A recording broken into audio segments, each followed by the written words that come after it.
Yeah, I'm very excited to be here today because I've sort of just started to kind of take my work into the realm of questions of gender and power.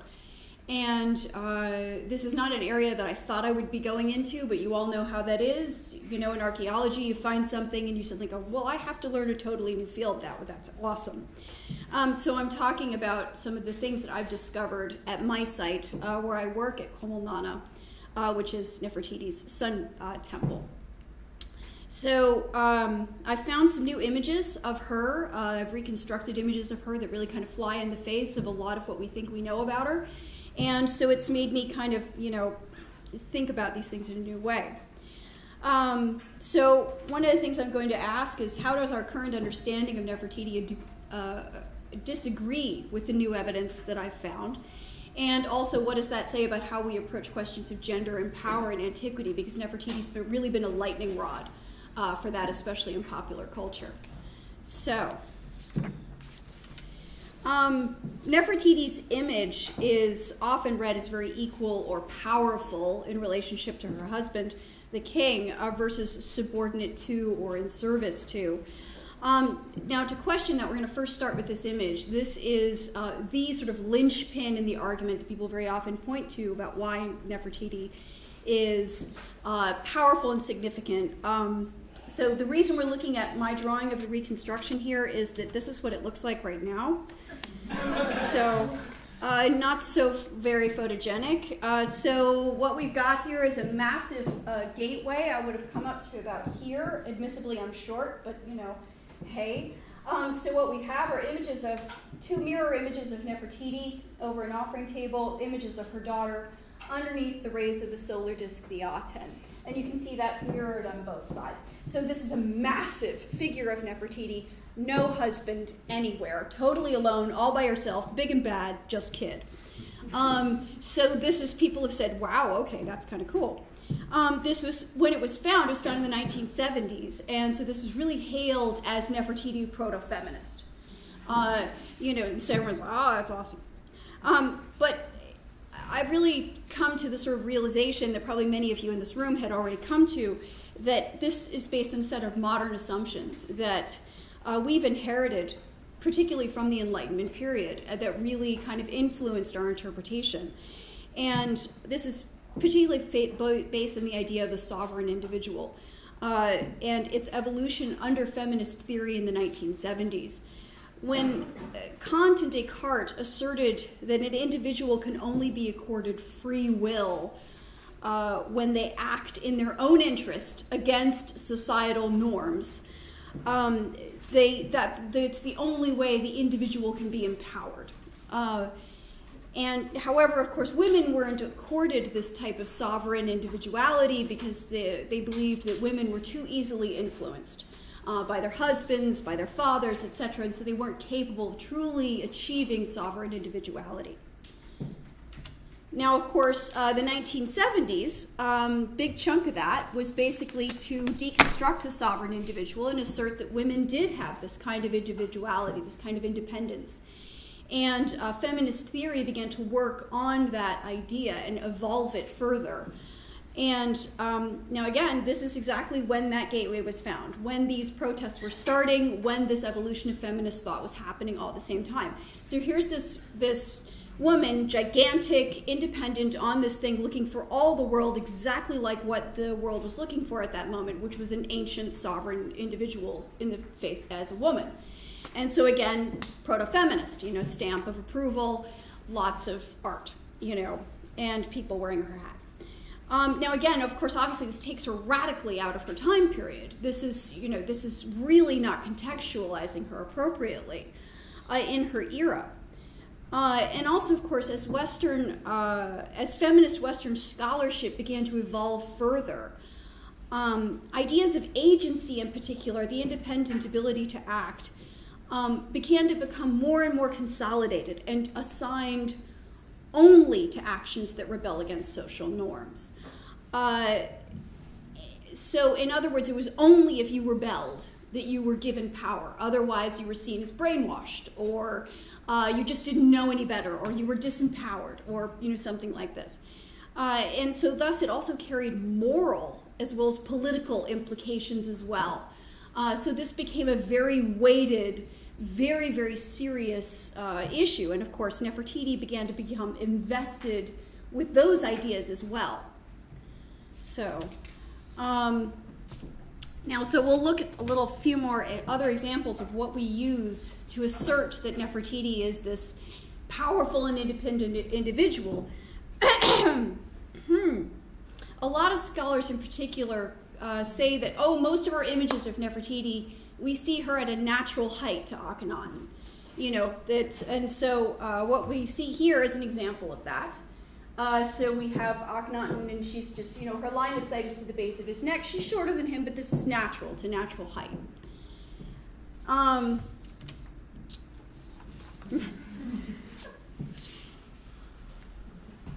These ideas, again, Nefertiti powerful, Nefertiti natural height to a king, etc. Now, in Egyptian art, usually the pharaoh is uber tall, and I mean, all of you, I'm sure, have seen images of Ramses the Great, though. This is after him, where, Nefertari's barely clearing his ankle, so, and this is typical also for most pharaonic iconography as well. The queen is usually quite diminutive. So seeing these images of Nefertiti vaguely related to Akhenaten, base of his neck, wow, that's nifty. So again, these ideas have carried over very much into the popular mindset. We can see the result of that, of course, in these street art stencils that became so popular during the Revolution.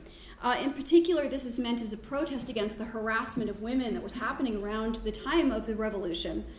The artist has explained that the reason that he chose Nefertiti as the basis of this image is because she was his country's first feminist, and that she was morally opposed in her time period to the abuse of women. And that she was morally opposed also to actions that prescribe women's equality. So again, Nefertiti apparently is crusading for all of us to be equal, so, that's kind of awesome. So again, underlying all of these assumptions is this idea that she was a woman who stood independent from her own society's tradition, and that she had her own individual power base, and that she had her own agency in that sovereign individual sense.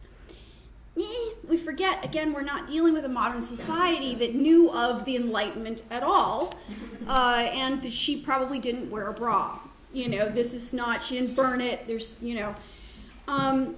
again, the time period we're talking about today begins around 1350 BCE, and for those of you who don't know, her husband, Akhenaten, declared only a few years before the examples that I've found, that there was only one god, the sun in the sky, called the Aten. And how did that get there? Well, that's kind of awesome. I don't know. We'll just wing it. We have an image of Akhenaten and Nefertiti here worshiping the Aten. So this is Akhenaten here, Nefertiti here, kidlets here, and the Aten streaming down. So again, one sun in the sky, royal family. So he decided that he wanted to build a totally new capital at Tel El Amarna, in a barren desert in Middle Egypt, which is a stupid idea. So the site that I work at, this is my baby. It's an ugly baby, but it's mine.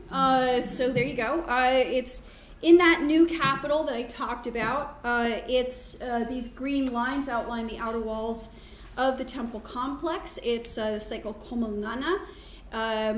And it's approximately the size of 5 American football fields. I know the difference between American football and European football. So it's quite large. My work right now, I'm hoping to continue excavations at the site, but right now no funding. So I'm working on reconstructing the relief as well as the inscriptions from the site. And my first book is out on it now. Go check it out. Shameless plug. So the inscriptions that I've reconstructed from the site demonstrate that it's the Sunshade of Re temple belonging to or of Nefertiti. sunshades are very rare types of sun temples. They're extremely unusual. Most kings only have one. Akhenaten had up to 9. So you get the idea. This is an uber important idea for him. And they're almost always associated with royal females in some way. Their main purpose, the point of a sunshade of Re temple, is to renew and regenerate both the sun god and the king, who are of course linked. So when the sun is renewed, so is the king. The queen, she's divine as well. Her divine sexuality is the thing that allows the rebirth of the sun to happen every day. So the sun is reborn through the power of the queen, as is the king, which is interesting. We can move past that. So the king's divine rebirth is engendered by the queen's divine queenship in these temples. So we had known that Nefertiti had a sunshade of Re. We knew she had one. They're written on foundation inscriptions, but we didn't know where it was. It wasn't until I actually found those inscriptions and located the site that we actually say, there it is. So, and that was only a few years ago. So before that time, several scholars sat around in rooms like this and said, well, if we find the sunshade, we know what it will look like. We're sure we know what we're going to see. We're going to see images of Nefertiti acting alone. And we're going to see, if she is with Akhenaten, she's going to be at a natural height to him. She's going to be tall, and that's what we're going to see. That's in particular, of course, Dimitri Labori, Gay Robbins, and Dorothée Arnold in particular were kind of caucusing about this, referencing each other back and forth. So when I discovered the site and started to reconstruct the inscriptions as well as the art, that's exactly what I expected to find. I was absolutely biased by that. And I was really confused when I didn't find it. And I tore apart my reconstructions again and again and again and again to see why I was wrong. And eventually I accepted that I wasn't wrong, and this is indeed what was going on. This is an image that's very typical of the reconstructions I have from the site. So you can see we have this image of Akhenaten here in front of an offering table, little tiny wee Nefertiti. Little Nefertiti here. So again, we're very fortunate. Akhenaten's art is pretty repetitive, and of course Egyptian art is very, very heavily controlled. So with only a few items, we can pretty reliably reconstruct the majority of the images. So this is pretty solid. Again, this is Nefertiti's temple, and I didn't expect to see images like this, where she's that short, especially in relationship. She's also never alone. She's never alone. She's always with Akhenaten, and she's always I mean, really, really, really small. There's only one instance where she's almost at a natural height to him, but she's still quite short. So again, those two things that we thought we'd find, neither of them were there. So I'm going to ask first a couple questions. Why is she so small? And then ask why she isn't alone. I realized that I needed more examples, that obviously the literature that I was looking at wasn't answering my questions. So I decided I needed to make my own database for images of Nefertiti in relationship to Akhenaten. And so I discovered a couple interesting things. So these are two different tombs. Now they were attacked in antiquity, so they're not very pretty looking, but so Akhenaten's head, shoulders, torso, Nefertiti's head, shoulders, torso, Akhenaten's head, shoulder, torso, Nefertiti's head, shoulders, torso. And you can see that on one side, her line of sight is to the middle of his back, and to the other, it's again to the base of his neck. So I've been finding over and over again that Nefertiti's height varies dramatically, all over the place. Although we've been sort of selective about what images we've been studying about Nefertiti in relationship to Akhenaten. So we need a little bit more scholarly resolution and a little bit more of a attentiveness to detail when we start studying images of height, in particular, especially as a predictor of power. So, in other words, that's one thing that just simply wasn't on. So again, one of the things I expected to find was Nefertiti alone, and I didn't. So I started to research examples of women acting alone in front of deities. They're really hard to find. They're really, really hard to find. There are only a few stela that show women, and they're never royal women. They're always non-royal women, obviously elite women, acting alone in front of a deity. When the woman is alone, however, I found that the reason she's alone is that her husband has to be shown absent or he risks losing face in front of the deity. So she's not being shown powerful. She's shown alone so that she doesn't affect him. So that's kind of interesting. Akhenaten is absent on this monument, not because Nefertiti is powerful, but rather because he doesn't want for his power and his significance to be usurped by her in front of his new deity. So he has to be absent in order to preserve his own, his face, basically, his pride in front of the deity. So the reason Nefertiti's always with the king in her sun temple and not at an equal height is that the rituals there, although the temple itself is owned and activated by her divine presence, it's all about him. It's all about him and his legitimacy. Her divine capacity as queen may be the battery or the plug that activates and enables those rituals, but they're still inherently all about him. His legitimacy, his rebirth, his regeneration, his ability to rule. That power is totally in service to the king. So we need to start questioning our Western assumptions about her and examine how we've overlaid our values and political agenda onto the past in this way. And it allows us to start re-examining these ideas in more productive ways. Because again, what we've done is taken Nefertiti's image out of her context, out of her society, and mistaken selected images for an historic identity. But in fact, we really know almost nothing about Nefertiti at all. There's very little we know about her. We don't know where she's from. We don't even really know exactly when she got linked up with Akhenaten. Her name itself seems to have actually been given to her when she acceded to the throne. So we don't even know what her real name is, what her birth name is.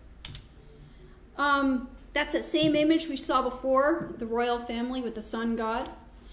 This was erected when the king decided to move to that new city at Tel El Amarna. And it appears this isn't a very popular decision because in the text, the king says, "Nor shall the king's chief wife, Nefertiti, say to me, 'Look, there's a nice place for the new city someplace else.'